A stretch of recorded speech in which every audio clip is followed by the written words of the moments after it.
ایک اسلامی بھائی گجرانوالا کے، ان سے میری ملاقات ہوئی. مجھے کہنے لگے ہم قافلے میں گئے، واپس آئے، مزدور طبقے کے کچھ لوگ تھے، بڑی عمر کے، بوڑھے بزرگ ٹائپ کے.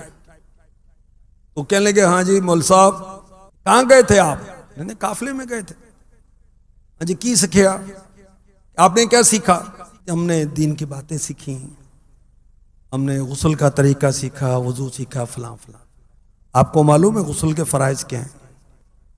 اب وہ بابا جی سے انہوں نے ذرا پوچھا کہ جی ہاں جی، صابن تولیہ تے تیل.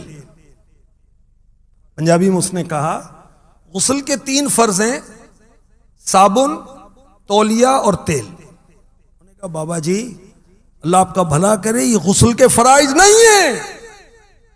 اچھی طرح کلی کرنا، ناک میں اچھی طرح پانی چڑھانا اور پورے ظاہری بدن پر پانی بہانا، یہ ہیں غسل کے 3 فرائض. او وہ بابا جی حیران کہ پتر تسی ساڈی اکھ کھول دیتی، اسی ایڈے وڈیرے ہو گئے، ایڈی ساڈی عمر ہو گئی، اسی غسل دا طریقہ بھی نہیں سیکھا. اب وہ بزرگ جو نا سنجیدہ ہو گئے کہ ہم اتنی عمر والے ہو گئے ابھی تک میں غسل کرنا نہیں آیا. بھی سیکھا کب؟ ایسی محفلوں میں گئے کب؟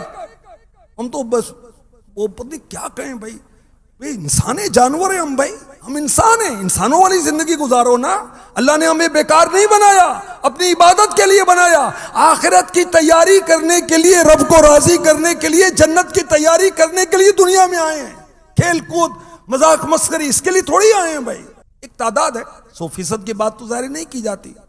نماز کے ضروری مسائل نہیں آتے، رب کی بارگاہ میں حاضر کیسے ہونا ہے، سجدہ کیسے کرنا ہے معلوم ہی نہیں ہے. قرآن نہیں پڑھنا آتا، تجوید و قرات کا پتہ نہیں ہوتی کیا ہے، فرض علوم کیا ہوتے معلوم ہی نہیں ہے. میرے پیارے نبی مکی مدنی صلی اللہ علیہ وسلم نے فرمایا قیامت کے دن سب سے زیادہ حسرت اس کو ہوگی جسے دنیا میں علم دین سیکھنے کا موقع ملا مگر اس نے نہ سیکھا.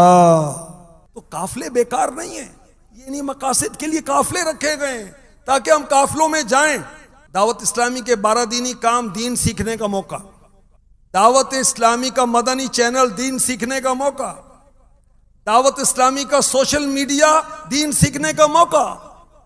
دعوت اسلامی کی ساری کتابیں، دین سیکھنے کا موقع. آن لائن کورسز، دین سیکھنے کا موقع. سارے جامعہ، سارے مدارس، سارے 80 سے زیادہ شعبہ جات کیا کر رہے ہیں؟ اپنی اور لوگوں کی اصلاح، عقیدے کی اصلاح، اعمال کی اصلاح، ظاہر کی اصلاح، باطن کی اصلاح، گھر کی اصلاح، خاندان کی اصلاح، اولاد کی اصلاح، دوست